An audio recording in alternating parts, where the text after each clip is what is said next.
Rhea Ripley and Jey are taking things to the next level, so we'll see what's new there. We'll also check out what's happening with Finn, Triple H, and more. Starting things off with some updates for Rhea Ripley and Jey, because now there's some solid stuff to actually digest and talk about there. This entire couple shipping started when Jey started making a move in a backstage segment of trying to get Rhea's phone number in the midst of all the drama that was going on. Jey figured it'll only be a matter of time before Rhea's character was single again, so he was determined to make some moves there, and that's what he did. After Jey defeated Dominic on an episode of Raw before SummerSlam, Jey made a couple of phone gestures towards Rhea Ripley, further hinting at his interest in a romantic relationship with her, but Rhea laughed it off at the time. And in the weeks after that, this situation between Rhea and Jey actually continued off-screen through social media in many different ways. Jey and Rhea were liking each other's posts. Rhea shared photos of herself wearing bracelets with Jey's name on it. She shared pictures of herself wearing his shirt, and so much other posts. Jey would comment on all of her posts. He even put their tattoo photo shoots side by side and tried shining some light on how they both have a similar interest in tattoos. Rhea would also keep the conversation going about the two of them by reposting every single tweet about what Jey was up to on Raw in recent weeks. So there was a lot of social media buzz going on there between the two of them, and we spoke about how it's not much to really talk about until whatever is going on between the both of them actually comes to television, and that's what has happened in recent weeks.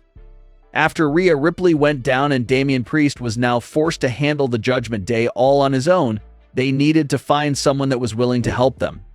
And this was quite the challenge, because remember that Rhea and Damian have spent the last 2 years terrorizing the Raw roster during their time in the Judgment Day.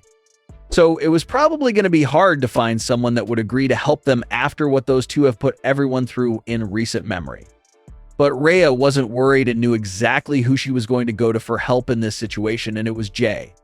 Jey has been put through quite the hard times in recent memory against the original Judgment Day, so technically he should have been hesitant to answer the call. But of course his crush on Rhea Ripley makes him blind to all that, and he just instantly agreed to help her. Jey and Damian would go on to defeat the Judgment Day in the Raw main event, and in the closing moment of the show, Jey can be seen smirking towards Rhea nonstop and smiling at her the entire time. Jey posted the picture of himself and Rhea Ripley from Raw onto his Instagram page, and noted that the next step is to take Rhea to Waffle House. So now that this flirting has been brought to television in a big way, it's really worth talking about, and who knows what this will lead towards. Jey did this favor for Rhea Ripley and it turned out successful, so Rhea now owes him a favor in return. So it doesn't look like that was the last time that they will be seen together on television. It looks like there's absolutely more story to tell there between the two of them.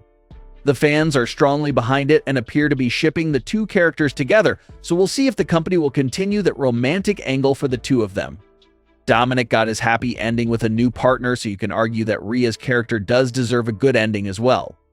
But maybe they won't be able to do much with Jey and Rhea after all, because there's still a lot of buzz about an original Bloodline reunion happening in late 2024. So there's a high possibility that Jey comes over to SmackDown and gets involved again in family business, which may be the obstacle in the way that makes him fully give up on Rhea Ripley, so it'll be interesting to see how those two stories interlap for Jey.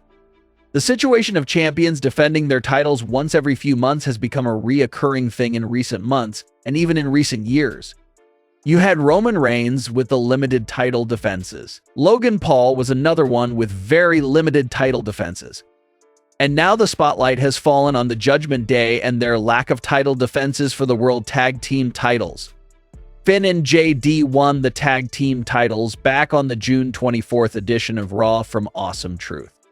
And since that title win, now over 2 months ago, the Judgment Day have yet to defend their World Tag Team titles even once. Finn isn't hiding from the fact at all and is even playing into it in a heel way. He took to Twitter to post a message about how they surpassed 72 days as champion without a single title defense. Finn's caption mentioned how they were working smarter and not working harder. So Finn is having fun with the fact and playing into it, but this situation does have some fans legitimately heated. How is it that the tag team champions can go 70 days after winning the titles without one single title defense? Some fans really want that answer.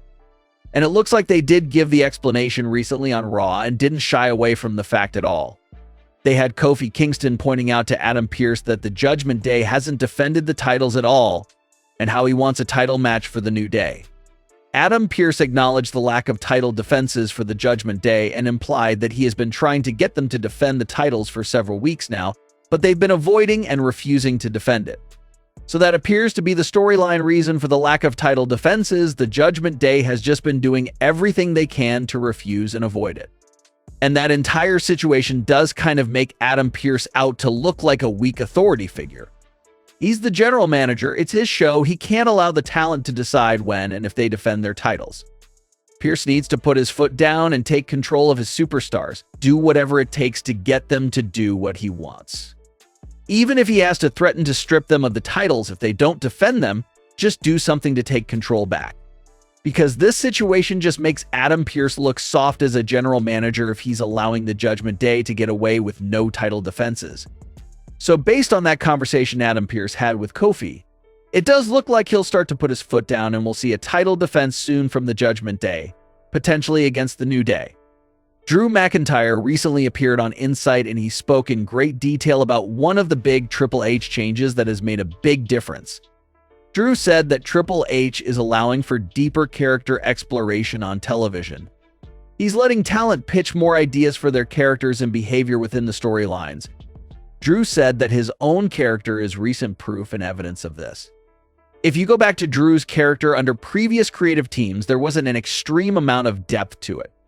But you look at Drew's current character, and it feels so well fleshed out, and we just know more about the character's thoughts and what makes him tick. So Drew himself is the perfect example of characters just reaching new depth under Triple H. Drew McIntyre has explored a side of himself that we never seen before, just so much more personality coming out from his character in current day. Drew says that it's very easy for him to bring this side out of him, especially with the CM Punk feud, since his character is just himself turned up by several levels. So hopefully Drew McIntyre and other superstars continue to explore their characters in different ways. But what are your thoughts on today's stories? Leave your comments below. Don't forget to subscribe with all notifications on and leave a like if you enjoyed. Thanks for watching, guys.